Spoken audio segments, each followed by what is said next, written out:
अस्सलाम वालेकुम dear students. आज हमारे पास एक्सरसाइज 6.1 है, क्लास 9 है। ये क्वेश्चन हमारे लिए शार्ट के पॉइंट ऑफ व्यू से इंतहाई अहम है। आपने एलसीएम उर्दू में ज़ाफ़िकुल बोलते हैं, वो आप छोटी क्लास में वैसे भी पढ़कर आए हैं। एलसीएम क्या है? Least common multiple. वो छोटे से छोटा नंबर जो जितनी भी वैल्यूज है उनकी टेबल में आता है, वो उनका क्या कहलाता है? एलसीएम कहलाता है।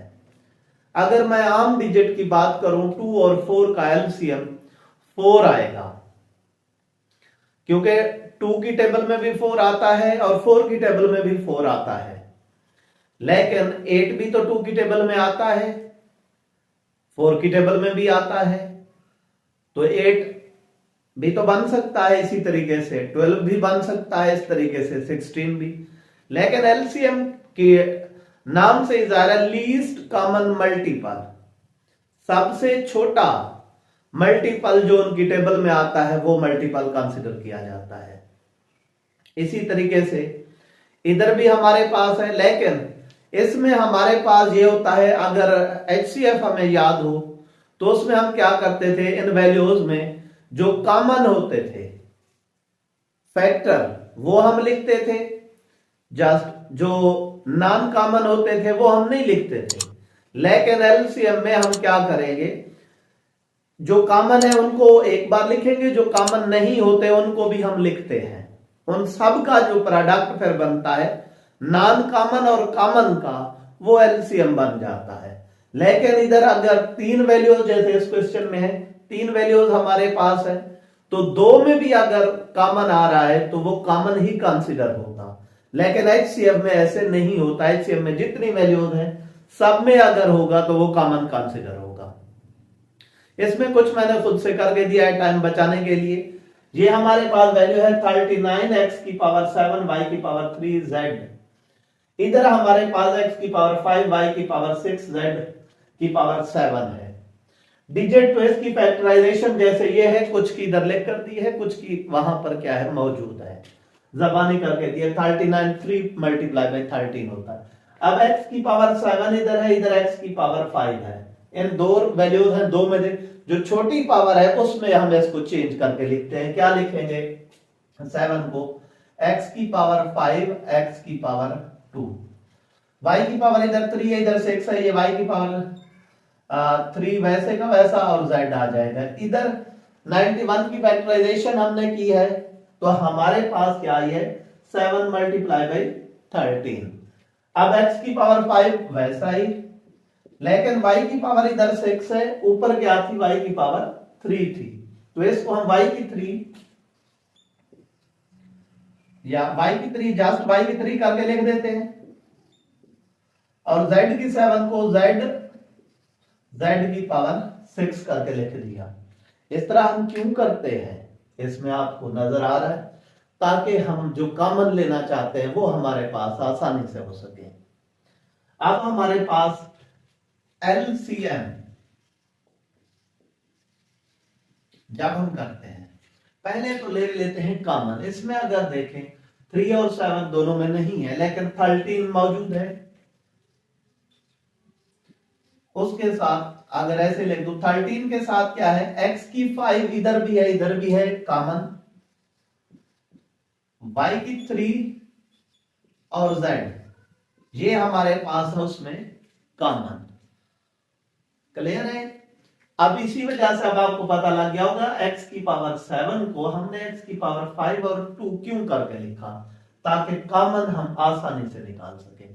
उसके साथ जो नॉन कॉमन होते हैं उनको भी लिख लेते हैं। नॉन कॉमन एक 3 रहता है, एक 7 रहता है, एक ऊपर से चल रहा है, एक x की 2 नहीं निकला, y की 3 और हमारे पास z कॉमन आया हुआ है। x की 2 रहता था, y की एक 3 ये वाला रहता है, एक ये z है, और z की पावर 6 भी हमारे पास रहता है। अब हमारे पास ये है। अब जब हम इनको मल्टीप्लाई कराते हैं हमारे पास 13 को 21 से अगर मल्टीप्लाई कराते हैं तो हमारे पास आ जाता है 273।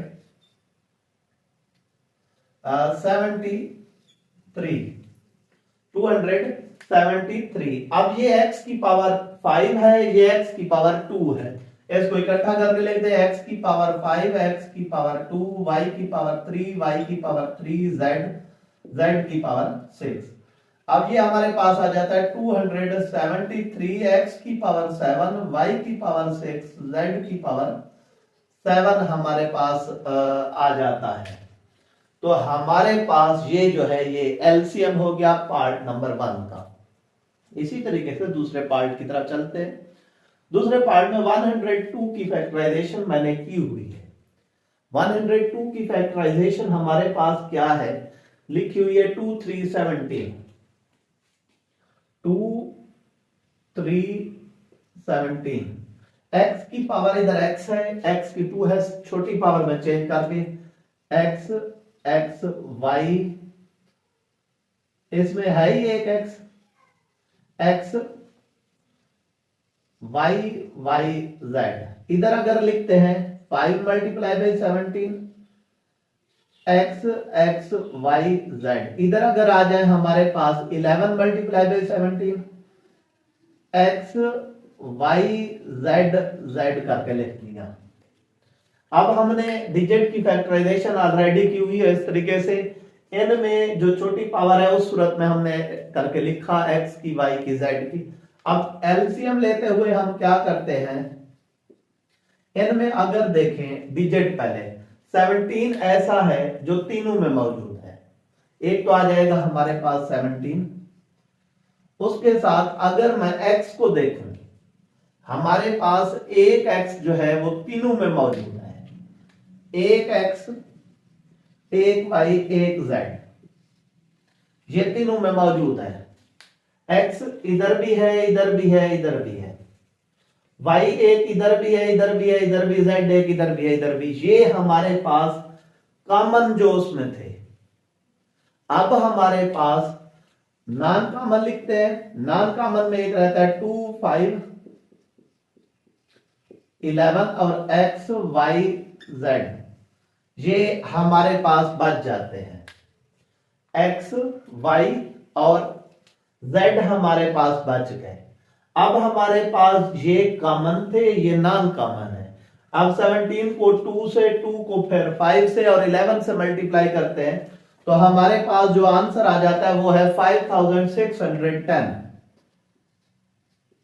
और उसके साथ x square y square z square, ये एलसीएम मालूम हो गया। उम्मीद करता हूं ये आपको क्वेश्चन समझ आ गया होगा। इस एक्सरसाइज के जितने क्वेश्चन मैं हल करा चुका हूं वो उनके हर क्वेश्चन का लिंक आपको डिस्क्रिप्शन में मिल जाएगा, वहां से आप आसानी से देख सकते हैं। ये शार्ट के लिए इंतहाई अहम है। उम्मीद करता हूं ये क्वेश्चन भी समझ आया होगा। अगर आपको ये क्वेश्चन समझ आ रहे हैं तो चैनल को सब्सक्राइब, लाइक और कमेंट जरूर किया करें ताकि मेरी हौसला अफजाई हो सके।